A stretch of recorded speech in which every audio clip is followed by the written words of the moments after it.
하나님의 말씀 보겠습니다. 하나님의 말씀은 나훔서 1장 1절로부터 15절까지의 말씀.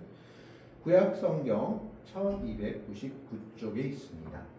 나훔서 1장 1절로부터 15절까지의 말씀을 교독을 합니다. 1절의 말씀을 제가 먼저 봉독해 올리겠습니다. 니느웨에 대한 경고, 곧 엘고스 사람 나훔의 묵시의 글이라. 여호와는 질투하시며 보복하시며 하나님이시니 여호와는 보복하시며 진노하시되 자기를 거스르는 자에게 여호와는 보복하시며 자기를 대적하는 자에게 진노를 품으시니 여호와는 노하기를 더디하시며 권능이 크시며 벌 받을 자를 결코 내버려 두지 아니하시느니라. 여호와의 길은 회오리 바람과 광풍에 있고 구름은 그의 발에 티끌이로다. 그는 바다를 꾸짖어 그것을 가리시며 모든 강을 날리시나니 바산과 갈멜이 지하며 레바논의 꽃이 시드는도다. 그로 말미암아 산들이 진동하며 작은 산들이 높고 그 앞에서는 땅 곧 세계와 그 가운데 있는 모든 것들이 솟아오르는도다. 누가 능히 그의 분노를 멸사하며 누가 능히 그의 진노를 감당하냐. 그의 진노가 불처럼 쏟아지니 그로 말미암아 바위들이 깨지는도다.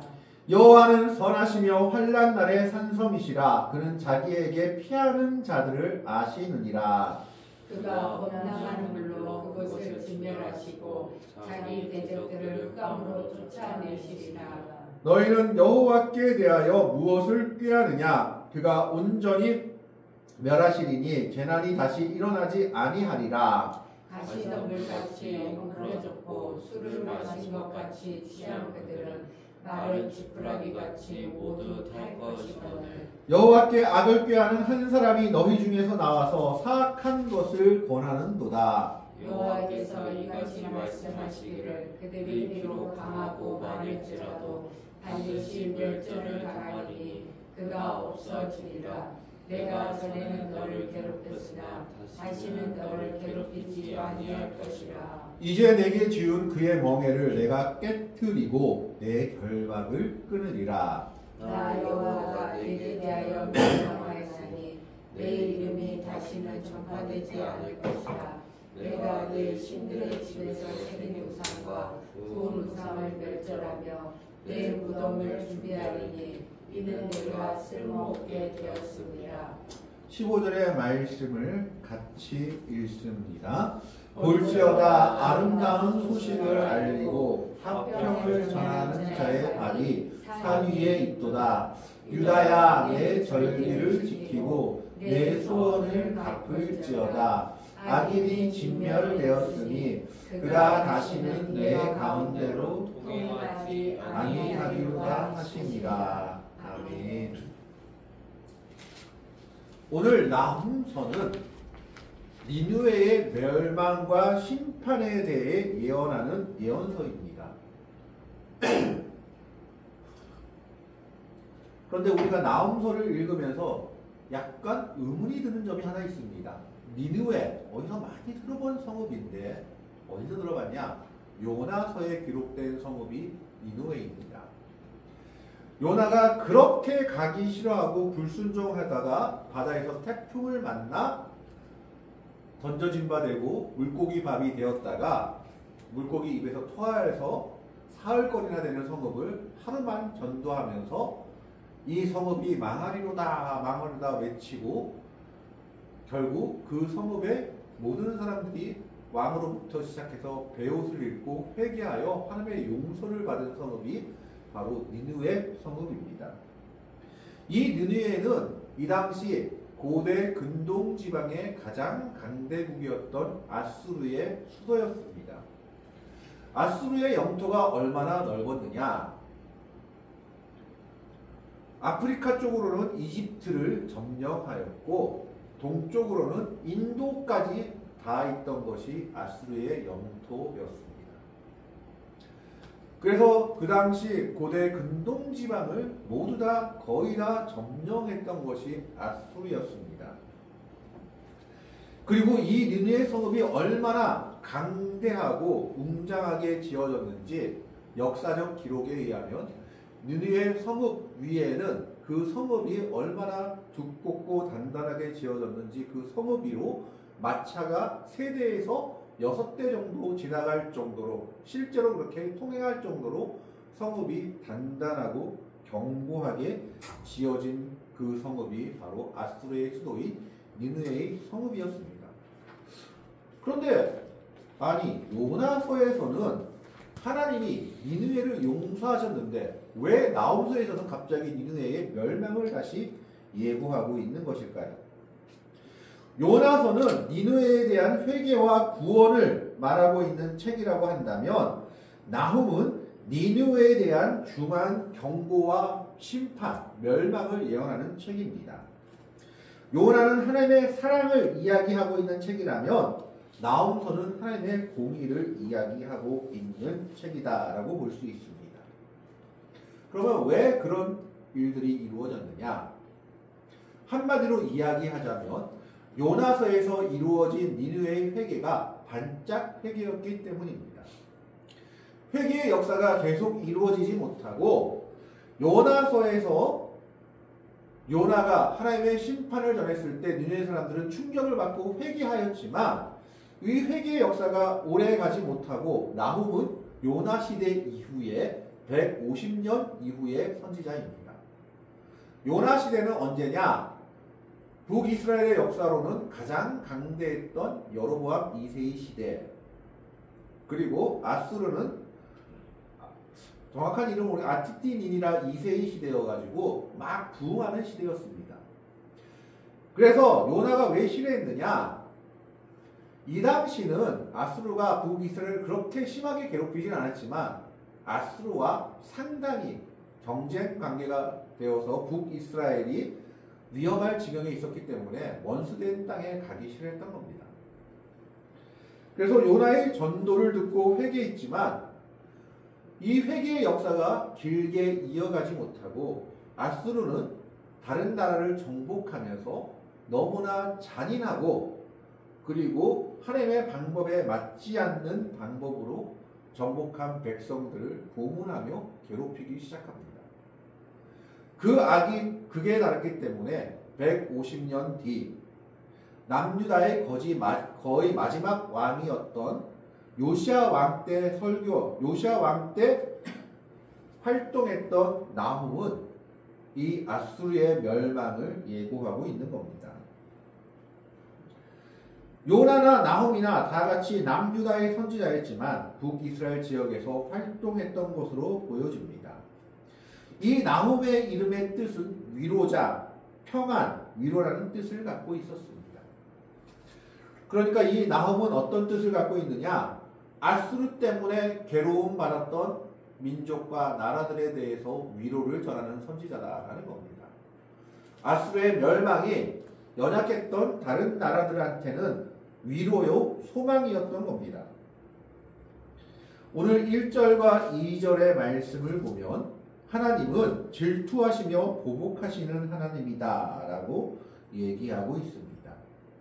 여호와는 질투하시며 보복하시는 하나님이시라. 여호와는 보복하시며 진노하시되 자기를 거스르는 자에게 여호와는 보복하시며 자기를 대적하는 자에게 진노를 품으시며 하나님의 은혜를 잊어버리고 피악의 길로 걸어가는 자나 나라에 대해서 하나님은 잊지 않고 기억하시다가 결국엔 심판하시는 분이시다라는 겁니다.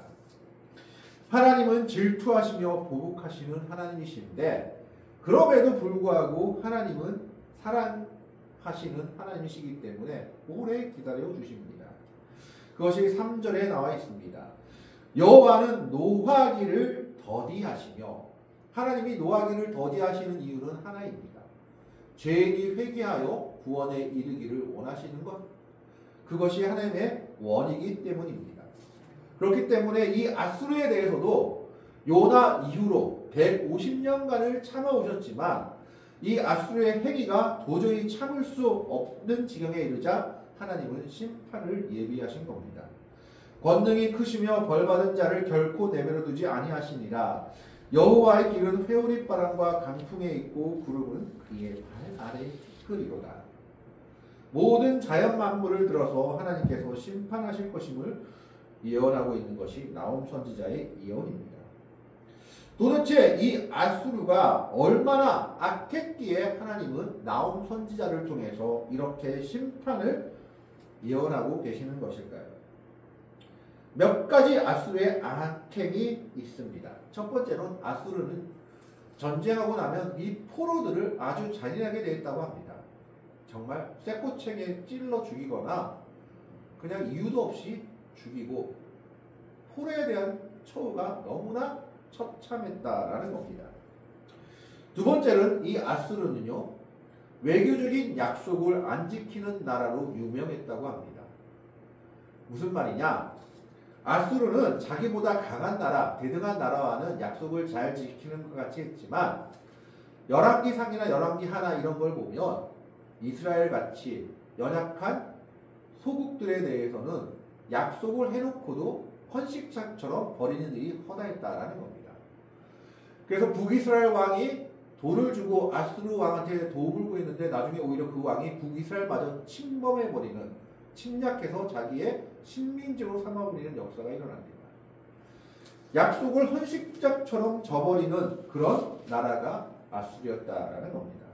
세 번째로는 아수르의 정책 중에 하나가 무엇이었냐 하면 자기 광대한 영토를 잘 지배하기 위해서는 민족성을 없애야겠다라고 생각해서 각 민족들을 민족 말살 정책을 펴기 시작합니다. 그래서 민족끼리 혼합을 시켜버립니다. 민족의 정체성을 없애버리고자. 이때 혼합된 사람이 바로 북이스라엘 멸망한 사마리아인들입니다. 그래서 사마리아인들은 여러 종족과 섞인 유대인의 후손으로서 후에 유대인들이 가장 경멸하는 족속이 되었습니다. 이 아수르 왕의 기념비에 새겨진 내용 중에 이런 내용이 있다고 합니다. 얼마나 아수르가 잔인했는지를 보여주는 기념비 내용입니다. 이것을 자랑스럽게 왕의 기념비에 새겼습니다. 한번 읽어드리겠습니다. 나는 귀족의 껍데기를 벗겼고 3,000명의 포로를 불태워 죽였으며 나는 한 명의 포로도 남겨두지 않았다. 나는 그들의 손과 발을 자르고 코와 귀를 베어내기도 하였다. 수많은 병졸의 눈을 도려내기도 하였으며 처녀를 통째로 굽기도 하였다. 말만 들어도 무시무시하죠. 그처럼 악행이 가득한 나라가 아수르란 나라였던 겁니다. 그래서 모든 나라에게 공포의 대상이었고 정말 그 당시 약소한 나라들을, 특히 남유다 같은 나라들은 제발 저 나라만 좀 없었으면 하는 소망을 가지고 있었던 겁니다. 이 아수르란 나라는 요나의 전도 이후에 잠시 회개했지만 다시 악한 길로 돌아가서 하나님께서 150년 동안이나 기다렸지만 그들은 회개하지 않았고 결국 나홈 선지자를 통해서 심판을 이어먹습니다. 회개하지 않는 자에게는 결국에는 하나님의 진노와 심판이 임할 수밖에 없다라는 것을 나홈 선지자가 보여주고 있는 겁니다. 하나님은 노하기를 더디하시는 분입니다. 죄인의 회개와 구원을 바라시기 때문에 기다리고 기다리십니다. 그러나 때가 차면 어쩔 수 없이 진노의 칼을, 심판의 칼을 드실 수밖에 없다라는 겁니다. 오늘 우리들에게도 마찬가지입니다. 그리스도의 은혜로 구원받은 우리들, 그리고 세상은 아직 주님의 은혜를 모르고 살아가는 많은 사람들이 역시 하나님의 은혜 속에 살아가고 있지만 결국 때가 되면 예수님이 다시 오시고 그날은 심판의 날이 될 것이다 라고 요엘서나 또 여러 성경들 우리에게 말씀하고 있습니다. 베드로 전서를 통해서 말한 것처럼 하나님의 구원은 더디다고 말한 것이 아니라 모든 사람이 구원에 이르기를 바라서 기다리고 계신 겁니다. 나홈서도 마찬가지입니다. 150년 땅을 기다렸지만 아수르라는 나라는, 니느웨라는 성읍은 전혀 변하지를 않았던 겁니다. 그러면서 하나님의 권능에 대해서 4절과 5절에 얘기합니다. 그는 바다를 꾸짖어 그것을 말리시며 홍해를 건넌 것을 이야기하죠. 모든 곳을 말리시나니 여호수아 때 요단강을 건너는 것을 얘기합니다. 바산과 갈멜이 쇠하며 레바논의 꽃이 시드는도다. 무슨 말입니까? 하나님의 심판이 임하면 바산은 요단 동편에서 가장 비옥한 땅과 토지였고 갈멜은 요단 서편에서 가장 비옥한 땅과 토지였습니다. 그런데 하나님이 심판한다면 그 비옥한 토지와 땅도 하루아침에 사막이 되어버릴 수 있다는 겁니다. 레바논의 꽃이 시드는도다. 레바논은 백향목의 원산지로서 우리가 흔히 아는 레바논 백향목의 원산지로서 꽃이 너무나 잘 피어서 정원들이 아름답게 가꾸어져 있던 곳이라고 합니다. 그런데 하나님이 심판하신다면 그 꽃도 백향목도 하루아침에 사라질 수 있는 것이 하나님의 심판이다라는 겁니다. 5절에 그로 말미암아 산들이 진동하며 작은 산들이 높고 그 앞에서는 땅 곧 세계와 그 가운데 있는 모든 것들이 솟아오르는도다. 자연 만물을 통해서 하나님의 심판하심을 얘기하고 있습니다. 6절에 누가 능히 그의 분노 앞에 서며 누가 능히 그의 진노를 감당하랴. 그의 진노가 불처럼 쏟아지니 그로 말미암아 바위들이 깨지는도다. 하나님의 진노 앞엔 감히 설 자가 없다라는 겁니다. 그러면서 그의 진노가 불처럼 쏟아진다라고 얘기했는데 아수르는 신바벨론 제국에 멸망당할 때 3차에 걸쳐서 멸망을 당합니다. 아수르도. 처음에 니느웨 성을 버리고 하란으로 갔다가 하란까지 함락하니까 다른 성으로 갔다가 그곳에서 더 이상 견디지 못하니까 왕이 자기의 궁전에 불을 질러서 멸망해버립니다. 아무것도 남기지 않은 채. 불에 타 죽고 그것이 아수르의 마지막이었고 더 놀라운 것은 다른 나라들은 지금 명맥이라도 남아있지만 아수르는 전혀 흔적이 없었다라는 겁니다. 심지어 얼마나 처참하게 멸망했는가 하면 1850년대 고고학자들이 이라크 지역에서 이 아수르의 폐허를 발견하기 전까지는 전혀 어떤 유적이나 역사적 근거지가 없었기 때문에 사람들은 이 아수르라는 나라는 존재했지만 니느웨라는 도시는 성경에 나오는 전설의 도시다라고 생각했을 정도라는 겁니다. 그만큼 철저하게 멸망당했습니다. 하나님을 대적하는 자의 멸망이 어떤지에 관해서 얘기하고 있지만 또 반대로 그렇다면 하나님을 의뢰하는 자들, 하나님을 믿는 자들에게는 하나님은 어떤 분이시냐? 7절에 이렇게 얘기합니다. 7절에 여호와는 선하시며 환난 날의 산성이시라. 그는 자기에게 피하는 자들을 아시느니라. 아수르한테 괴롭힘받고 아수르한테 여러 가지 환난을 당한 사람과 나라들, 그들에게 하나님이 방패요 산성이 되신다라는 겁니다. 여호와는 선하시며 환난 날의 산성이시라는 다윗의 고백입니다. 다윗이 시편 9편 9절에 여호와는 나의 산성이시오라고 고백하는 것을, 그리고 시편마다 다윗의 고백이 여호와는 나의 산성이시라고 고백하는 것을 봅니다. 그와 마찬가지로 아수르라는 악한 나라의 압제와 괴로움 속에서도 하나님이 나의 산성이시라고 고백할 때 하나님은 그들을 아신다라는 건 돌보신다라는 얘기입니다. 그들을 책임지시며 그들을 보호하신다라고 약속하고 계신 겁니다. 그 약속이 어디에 나오느냐? 히스기야 왕 때에 나오죠. 열왕기상, 역대상, 역대하를 보면 히스기야 왕 때 아수르라는 나라가 남유다를 침공합니다.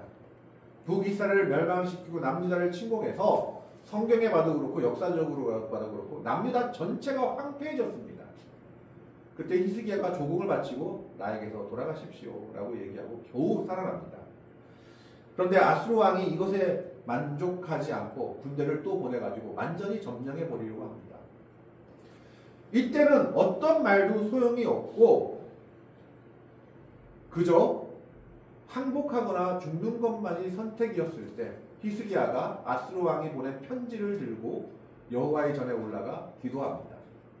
이때 이사야 선지자를 통해서 하나님의 응답이 내려옵니다. 하루아침에 아수르 군대가 멸망하고 물러가고 너희는 구원을 얻을 것이다.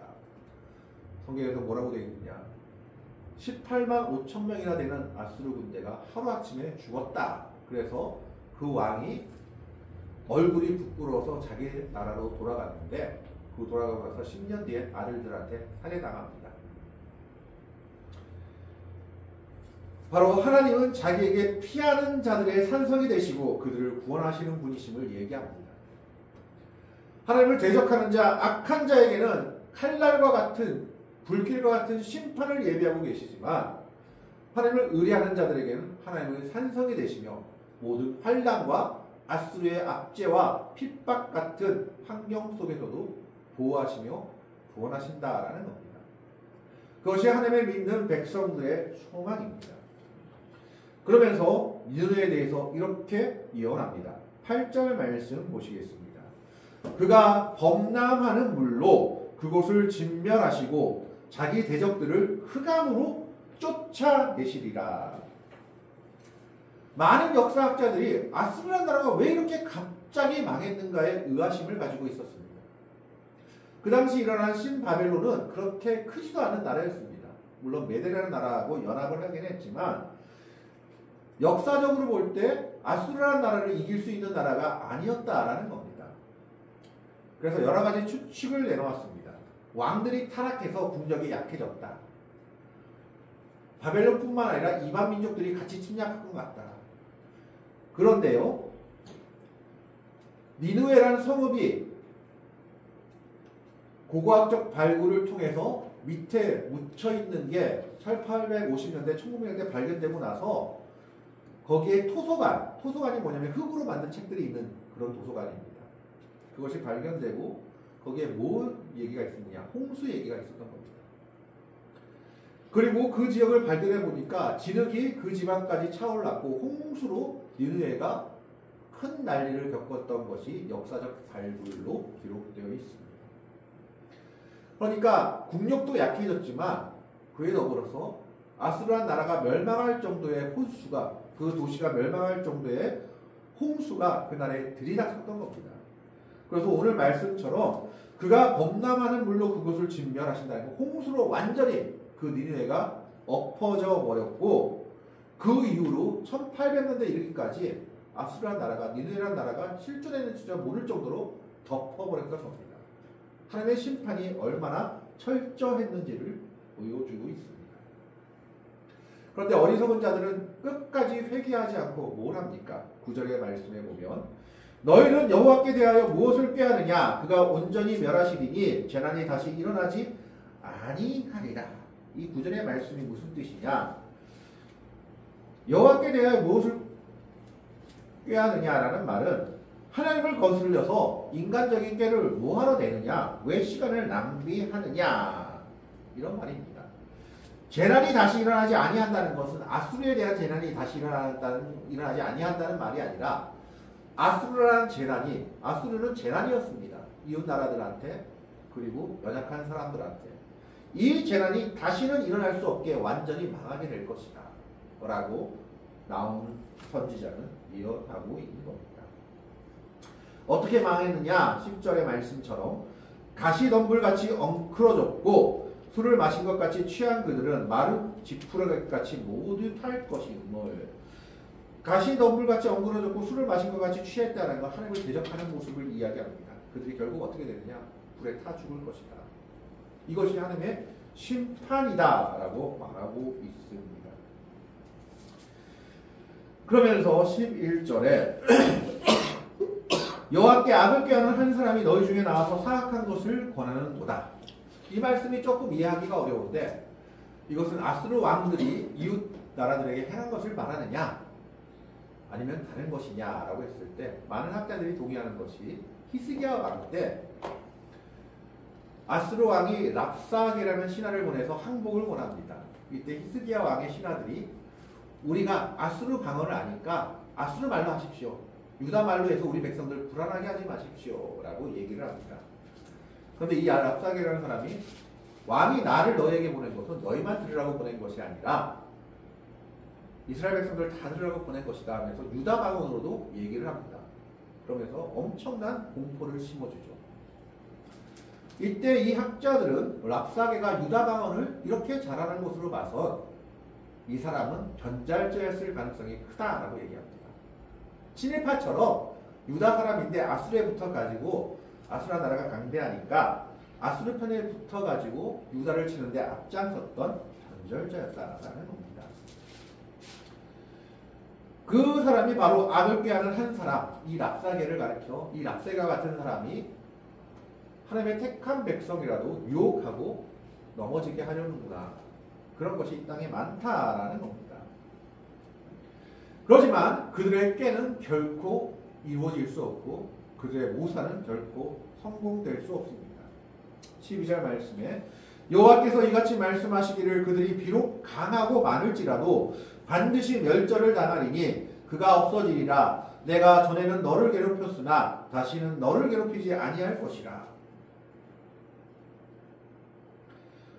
세상의 부와 권세와 능력을 가지고 약한 자들을 괴롭히고 어려운 자들을 돌보지 아니하고 자기 것만을 축적하는 자들의 멸망이 이와 같다라는 것을 말하고 있습니다. 세상의 권세와 능력을 우리가 부러워하지 않을 이유가 여기 있습니다. 그것을 가지고 하나님의 선한 역사를 이루지 못하면 결국 하나님의 심판을 받을 수밖에 없다라는 겁니다. 아수르라는 나라가 니느웨라는 도시가 그러했다라는 겁니다. 하나님이 주신 것임에도 불구하고 그것을 알지 못하고 많은 나라들을 괴롭게 했고 여러 나라들에 대해서 악한 일을 행했을 때 결국 하나님의 심판을 받아 사라지는 땅이 되어버렸습니다. 13절에 이제 내가 지은 그의 멍에를 내가 깨뜨리고 내 결박을 끊으리라. 그게 무슨 말입니까? 아수라 나라가 다른 여러 나라들한테 조공을 바치라고 하면서 과한 세금을 부과했고 여러 가지 힘든 일들을 각 나라들마다 각 민족에게 부과했는데 이제 그거 내가 없애주겠다. 하나님께서는 아수르의 악행을 심판하시고 약한 사람들을 그리고 약한 나라들을 다시 기억하시며 그들을 보존하시며 그들을 세우십니다. 하나님의 눈은 고아와 가부와 나그네에 있는 것을 성경은 우리에게 보여주고 있습니다. 나라에 대해서도 마찬가지다라는 겁니다. 강대한 나라 때문에 소외받고 시달리며 그리고 힘들어하는 약한 민족과 나라들을 하나님은 기억하시며 보고 계신다라는 겁니다. 자기가 힘이 있다고 그 힘 가지고 약한 나라들을 괴롭히고 약한 나라들을 약한 민족들을 도살하는 민족과 나라는 결국 멸망을 당하게 될 것이다 라고 얘기하고 있습니다. 얼마나 철저하게 멸망당하느냐 14절의 말씀에 있습니다. 나 여호와가 내게 대하여 명령하였나니 내 이름이 다시는 전파되지 않을 것이라. 내가 내 신들의 집에서 새긴 우상과 부은 우상을 멸절하여 내 무덤을 준비하리니 이는 내가 쓸모없게 되었습니다. 옛날 개역 성경에는 내가 비루하게 되었다라고 기록되어 있습니다. 이 원어의 뜻은 무엇이냐? 가볍고 천박하고 무거치하다라는 뜻입니다. 아수르는요 우상이 많은 도시였습니다. 그래서 만신전이 있었습니다. 최소 4,000개에서 8,000개의 신들이 있었다고 합니다. 그런데 그 우상을 섬긴 것이 아무 쓸모없는 무가치한 일이다. 내가 결국 하나님 앞에서 악행을 했기 때문에 멸망당할 것이다 라고 얘기하는 겁니다. 그렇다면 이 아수르의 멸망, 악한 자의 멸망을 보고 하나님의 백성들이 해야 될 일은 무엇인가? 그것이 15절에 나와 있습니다. 15절의 말씀을 한번 같이 읽어보도록 하겠습니다. 다 같이 읽습니다. 마지막 1장 15절의 말씀입니다. 같이 읽습니다. 볼지어다 아름다운 소식을 알리고 화평을 전하는 자의 발이 산 위에 있도다. 유다야 내 절기를 지키고 내 소원을 갚을지어다. 악인이 진멸되었으니 그가 다시는 내 가운데로 통행하지 아니하리로다 하시니라. 저 앞에 부분이 어디서 많이 본 것 같지 않습니까? 볼지어다 아름다운 소식을 알리고 화평을 전하는 자의 발이 산 위에 있도다. 이것을 누가 인용했냐면 사도 바울이 인용했습니다.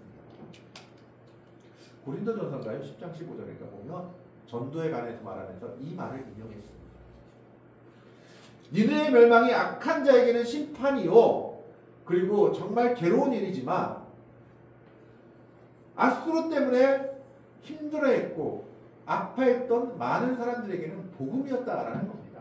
기쁨과 기쁨의 소식.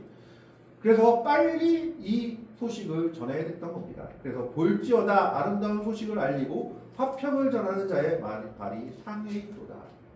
산과 산을 넘어서 아수르가 망했다 망했다 하고 이 기쁜 소식을 여러 나라들에게 전하고 있는 겁니다. 악한 나라의 심판이 약하고 그 나라한테 괴로움을 받았던 사람들의 기쁨이 되고 있는 겁니다. 그래서 진정 우리가 부러워야 될 것은 무엇이냐? 힘세고 권세 많고 강한 것이 아니라 하나님의 은혜 가운데 있는 것을 기뻐하고 부러워해야 됩니다. 악하고 가난하고 공세 많은 것은 결국은 하나님의 심판을 받아 사라질 것이기 때문입니다. 그러나 여호와를 의뢰하는 자는 하나님께서 그의 산성이 되시며 그 악함에서 보호하시며 결국 그를 구원하시며 그에게 아름다운 소식이 들리게 할 것이기 때문입니다. 그것이 우리 믿는 자의 소망입니다. 그러면 우리가 해야 될 게 뭐냐? 유다야, 남유다를 향해서 두 가지를 얘기합니다. 내 절기를 지키고 내 소원을 갚을지어다. 무슨 말입니까? 절기는 지금으로 말하면 예배입니다. 예배 잘 드리라는 겁니다. 악한 자의 멸망을 받지, 우상을 섬기는 자의 말로가 어떻게 되는지 말지. 그럼 네가 할 것은 딱 두 가지다. 뭐냐? 예배에 최선을 다해라. 그것이 너에게 복이다라는 겁니다. 절기를 잘 지키라는 것은 지금으로 따지면 우리에게는 예배를 잘 드려라. 예배에 최선을 다해라. 그것이 너의 복이 될 것이다. 두 번째는 내 소원을 갚을지어다. 물론 이 당시는 소원이 물질과 함께 왔지만 그냥 이것을 다시 얘기해 보자면 기도에 힘쓰라는 겁니다. 소원은 기도였습니다. 내 기도에 힘쓰라.